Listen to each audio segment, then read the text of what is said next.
Oh, it's on. Um, Man, I don't know what to say. I've had a very, very stressful past few days, and I don't know what's going on with my son, but my son has came and told me some very disturbing things, and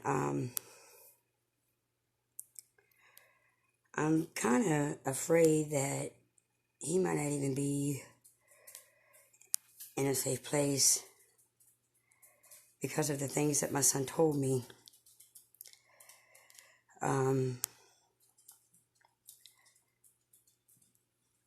really, really scared right now. I have been threatened by some man I don't even know. One of the last things he said was, "I'll be seeing you on Facebook, so this is for you too." I know what colors they fly. They belong to the Simon City Royals. And this man came down here. We don't know who he is. And he's not obviously a good person, because I don't know how he got all these cards. You have to do something bad to get all these people's cards to be able to go to Walmart and send money. These people, it didn't make no sense, because I don't understand. When my son contacted me, it's been a minute. He's been staying with somebody up in North Mississippi, up near Tupelo, and this person was with my son. My son told me he got him on drugs really bad. He got my son. I don't know anybody that goes, two people in a car and there's drugs in the car, that only one person goes to jail when the car doesn't even belong to my son. But this person bonded him out. I haven't talked to my son since he was bonded out. And this man that bonded him out brought up two of Corey's friends. And the two friends that he brought up, one of them is my son's brother-in-law, or ex-brother-in-law, Morris Winters. And the other one, I can't remember his name. I can't remember it to save my soul. It's probably on my recorded phone calls. The cops just left my house. They gave me an incident number, but they told me to call back tomorrow. And they have more, but he said with the stuff that I showed him, that there is enough evidence to get somebody involved. So I'm really scared for myself. I'm scared for my son, because like when my son got here, it was like 9:30 at night or 10, something like that. I was really tired. It's in my text message. I got everything screenshot, saved, and sent off. So I don't want to get nothing wrong, because I'm not good with remembering names. I'm not good with the time. I can tell you what happened, though. When he got here, the girls came in. They ate that he came with. It was two girls. It was lesbian girls. And they ate. They went out to the car and stayed. And my son, when he came in, he brought a baseball bat and put it right by the bed where he was sitting. And he was very disturbed. And when the girls went outside to sleep in their car, he was telling me that one of his friends that came up there, the one I can't remember his name offhand, handed him a bullet.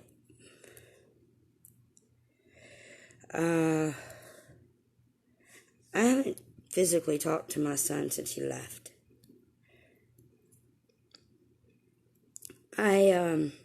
My son told me about another one of his friends has been missing. And I had confirmed that this friend is missing through the baby's mama. She wants to believe that he's still alive. I hope so, but I found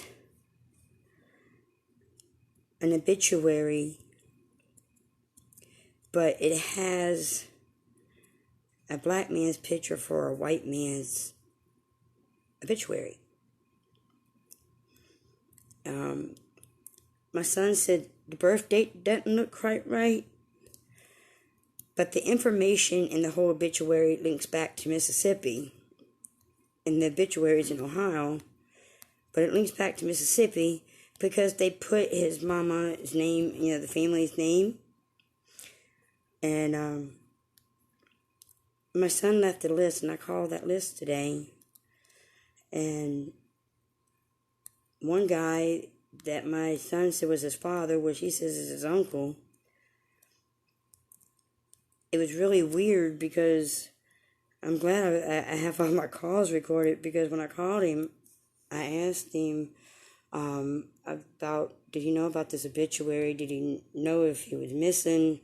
I asked him, have you reported him missing? And he basically didn't give a shit. And I knew that because he was homeless. And I remember, my son had me taking food up under the Ocean Springs Bridge at one time. My son said he also came over to my house, but I don't remember. But my son's known him since he was in elementary school. And I'm really distressed because I don't know what is really going on, but my son mentioned some things, and I don't know if he did things or if somebody else did. I don't know. I really don't understand what's going on, but there's something wrong. And I just learned today that Earl Dunham has passed away, and he is the Supreme Court lawyer that is supposed to protect this district, the Southern District, and it's like a bunch of counties. He is the one that worked with Larry Bufferton to pretty much remove my son from his case. It was the last court case that they had. It was December 16th, I want to say it was the date. And they basically, my lawyer removed my son from his own case, and they kicked my daughter-in-law out, and they wouldn't let her speak, and they told me I couldn't speak. Well, they can take their gag order and shove it up their ass, because I've been speaking. That lady kidnapped my grandson. Earl Dunham has passed away, and I don't know how. I really want to know. Jenny Tyler Baker, that was there that day, I got videos of her too. When I went researching her shit, and excuse me for cussing, I'm really just I'm just beside myself right now, because I don't really know. I know my son's actions. I know some of the things he left. And I haven't heard from him at all. So I really don't know what to do, what to think. The police officer said he would get somebody else in contact with me. But I'm going to be straight honest. My family has been a targeted family for a very long time.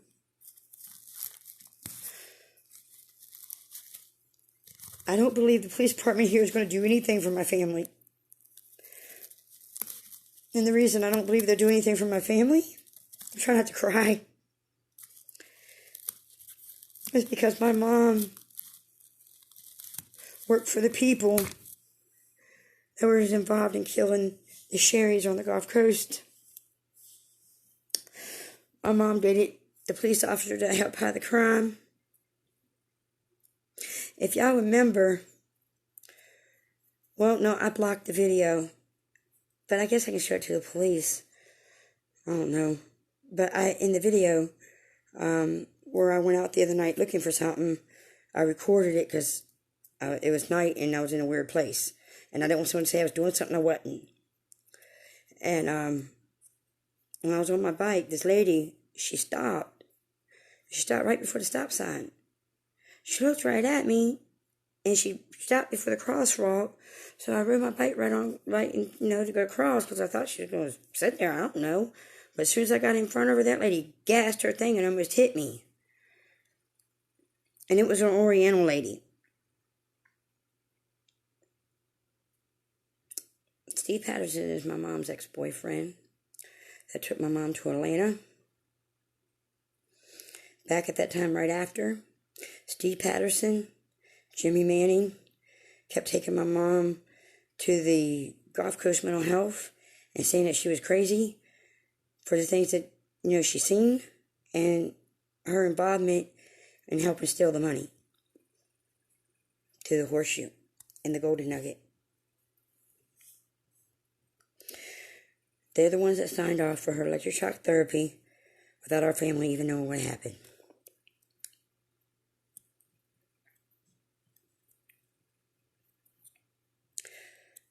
Please check out Steve Patterson and who he's married to, because I want to know if she drives a white car. I really do. Because it was an Oriental lady that tried to hit me, and it's in my other video that I did block off the internet because someone asked me to block it off, and I did. So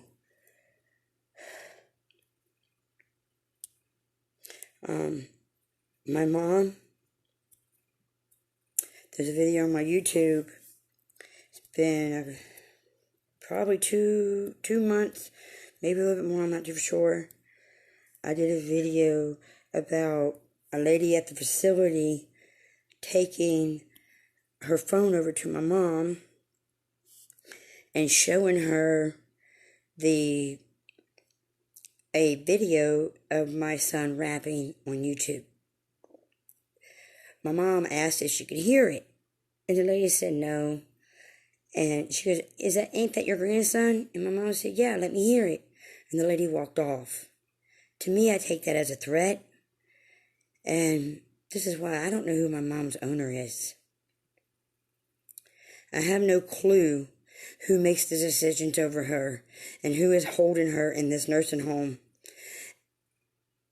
I was looking up how they get funded and different things, and it's actually I saw something about government research. I found it, but I can't find it again. So, I can't be 100% sure. I need, when I see something the first time, I gotta start taking pictures of this stuff because it doesn't stay, And, I'm just really upset right now because, this is a lot for one person to take in. And I know that these people that are with him are not good people. The girl thing, whatever, she, the girl man, the lesbian man girl, whatever, the man of the relationship, she got a phone call while she was here. She had to turn herself in to the police, but she was talking to family members that is the police, that's supposed to be the sheriff or something, and she's going to sign her house up so that way she can get off on her crime, and she won't go to jail. What she did, I don't know.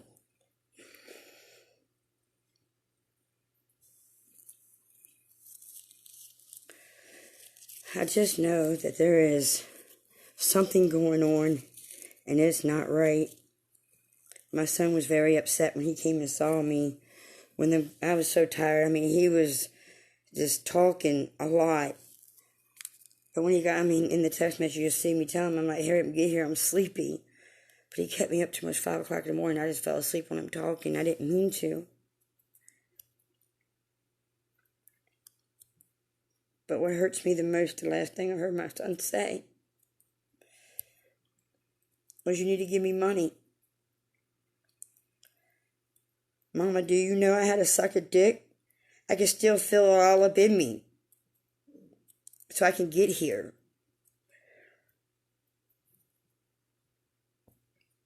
I don't know what the hell the Simon City Royals or the Dixie Mafia or these motherfuckers that kidnapped my grandson and that got my mama have up their sleeve are doing.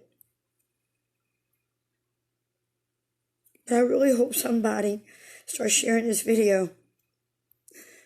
Please download it and keep it, because our mayor here is not a good person. His family, his whole family has been linked to human trafficking and drug running their whole lives. It's generational. They don't change. They just get stronger. It was 13 days at the beginning of the kidnapping of my grandson, Jenny Tyler Baker became the DA of Biloxi. They waited till she became a GAL to have that December court case.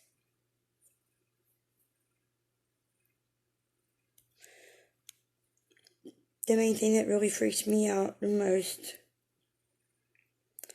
is Ashley Cole Treherne drew up her own adoption papers, and she tried to put insurance on a minor child before he was ever even born.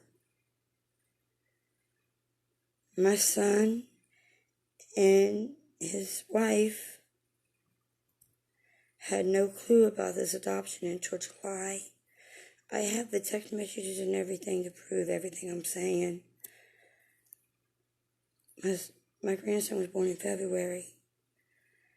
He was like 15 hours old. She did it that morning. In Mississippi, I don't know if it's everywhere, but I know Mississippi because I looked at Mississippi. 3 months after adoption is filed, it is final. That is when Debbie Harlow, that worked with Ashley, kidnapped the first baby. Debbie Harlow, at the time, is now Debbie Bastine, and Ashley worked together to kidnap Benson, the second one, because my daughter-in-law became pregnant. I mean, there's police calls. There is, there's all kinds of stuff to prove that Debbie started her process of trying to get Toby before he was ever even born. I have the messages too. I really don't know what's going on. And I see my videos trying to store it out, so obviously I'm telling the truth, and someone's trying to get it to cut off because it normally don't do this when I do it here. I just want some clarity, some vision.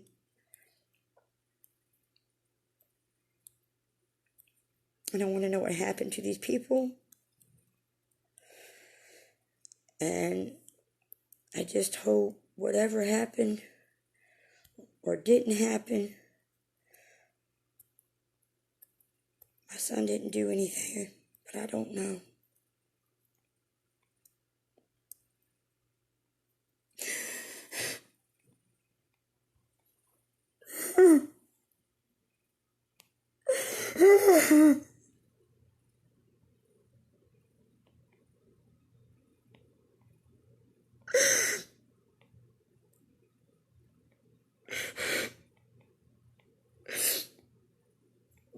My mom.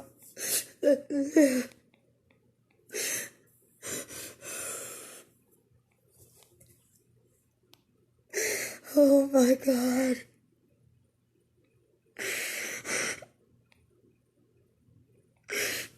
My mom calls me every day and suggests her to cell phone. The 2 days my son was here, she didn't call me. You're going to have to go back and look at the video, baby, when I'm done. For 2 days, she didn't call me. So we all called. It had her, asked for her to call. My mom was sitting there telling me she don't have no clothes. I have sent her about 7 to 10 outfits. She said I have no clothes. And y'all know I did a video about her legs. I talked about her legs hurt. She keeps saying her legs hurt. I asked my mom, did they change her medicine? She said, no, she's still taking the same thing. I asked my mom if she feels different after her meals, because she's like, they're forcing me to eat. They're telling me I have to eat. And she got really mad. She goes, I don't have to eat this damn shit. I told her, I said, Mom, I said, if you really don't want to eat, just accidentally drop your plate. You know, it's that simple. And I asked her, I said, Mom, I said, do you feel different after you eat?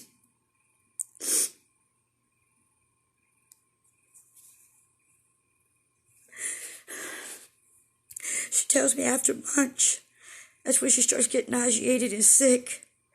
Her legs are so swollen she can't wear her pants. She asked me to sit her dresses.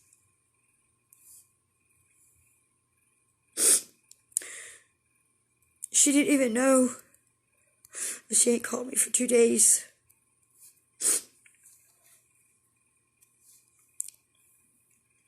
She told me her phone was dead. I asked her if she had it. Today I asked her, I said, Mama, I said, are they listening? She told me, yeah.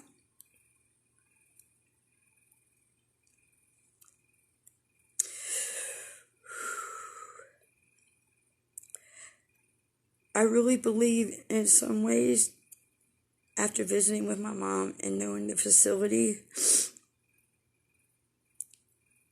some of this is a racial thing by the facility itself. I mean, just go look at the staff. Even my mom told me it's different, and it's that way. But at the same time, we don't know who my mom's owner is. These people got to be part of the corruption that holds my mom there. But she has no clothes, and she can't wear her pants. These people won't take her to the hospital. I asked her again today, I said, have they changed your medicine? Did they lower it? She says, my hands are shaking, and I'm drooling on myself even more. The lawyer that's supposed to went out there for the disability rights, which is a piece of dog doo-doo, he told me he didn't have to have an oath signed to practice law in the United States, and that my mom's rights wouldn't be invalidated. And I asked him about her drooling on herself. He goes, oh yeah, that's probably from over-medication. Excuse me for saying this. You stupid bitch, does that not mean that her rights are being violated because she's being over-medicated and nobody's looking? My mom is getting worse every day. If they're not changing her medicine, what is going on? Because she's been on this medicine since February, as far as I understand. They're giving her lithium. Please look up the definition of lithium. It makes your hands shake, drooling yourself. I don't know if her eyes will start popping out her head like the rest of the people there. I talked about that too in one of my videos. I had to research that because I never saw so many people in one place that had their eye popping out their head and drooling on themselves, and I wanted to see what it was. And it was over-medication that makes you do both of them things. Your hands shake when you're over-medicated on lithium. If they didn't change her medicine, what is going on? Are they putting it in her food? Why does my mom not have none of her clothes? Why does she tell me she's sitting in piss? Yesterday she was running around naked. This is so much shit going on at one time with my mom. I can't do this no more.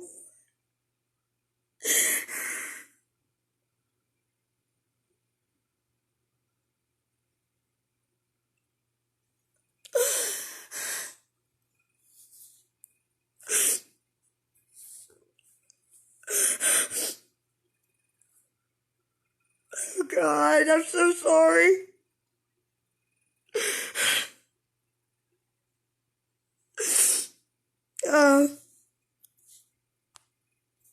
Between my mom, knowing my son,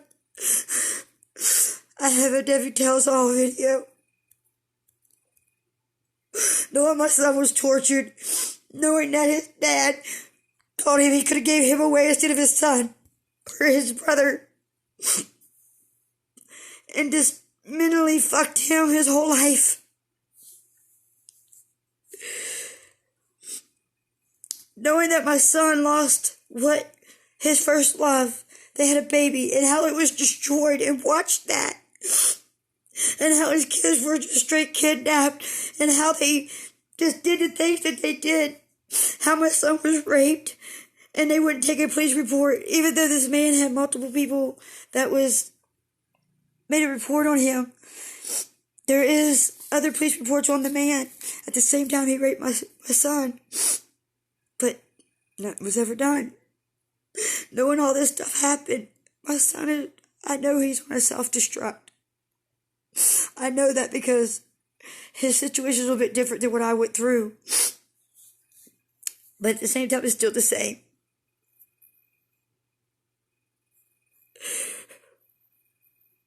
I really don't know what to think or what to believe. And I really have to question everything.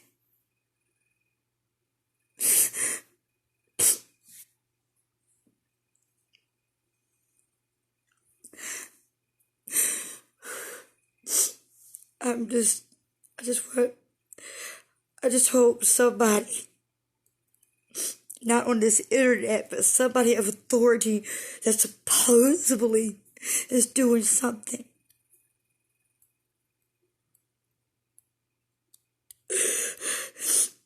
that actually can stop what's going on.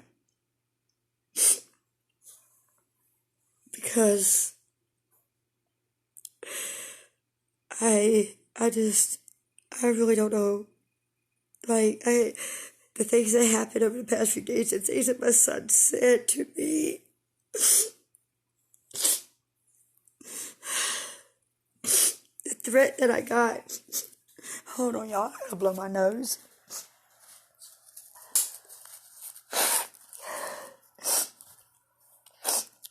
But, I was told to call back tomorrow with what I showed the police. He told me it was enough to get somebody else involved, but to definitely get a hold of them tomorrow.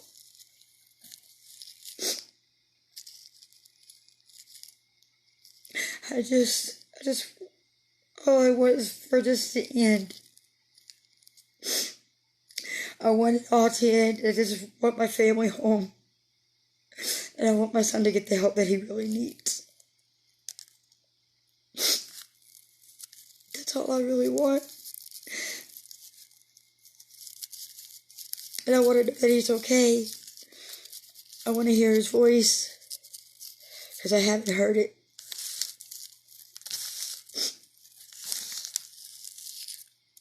No matter what comes out of all this crap that has been put in my lap in the past 2 days, and that I have seen, I will never give up on my son because I know what he went through. I know what my mom went through, and I know what I've been through in this generational crap. It needs to stop.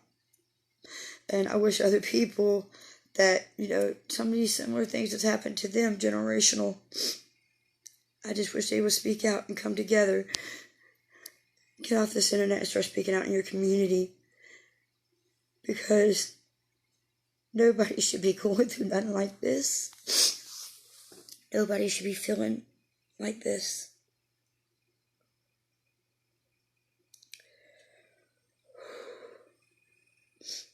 I just wanted a happy family. That's all.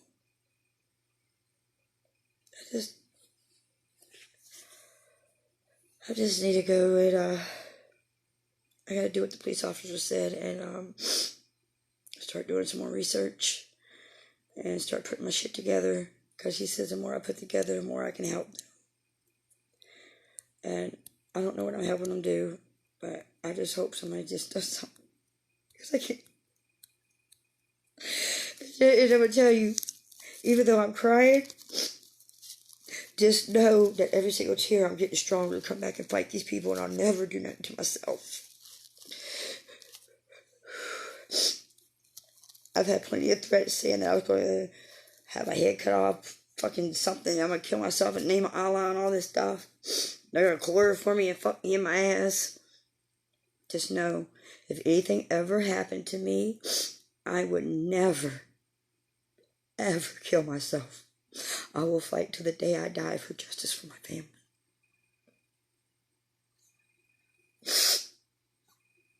I just want to say, if anybody could honestly try to help me see who's on that phone for my son, I appreciate it. If anybody can make some phone calls to the facility, if y'all can start making phone calls to that facility and asking them, if multiple people make phone calls to Ruleville Nursing Home and Rehabilitation Center in Ruleville, Mississippi, and ask them, why will y'all not take Georgia Head to the emergency room? Or maybe if a bunch of people just called the police there and said that she needs to go to the emergency room. You know? She needs a welfare check. She needs help. She didn't even know she didn't call me for 2 days and her phone was off. She can't have a conversation anymore. Not a real one.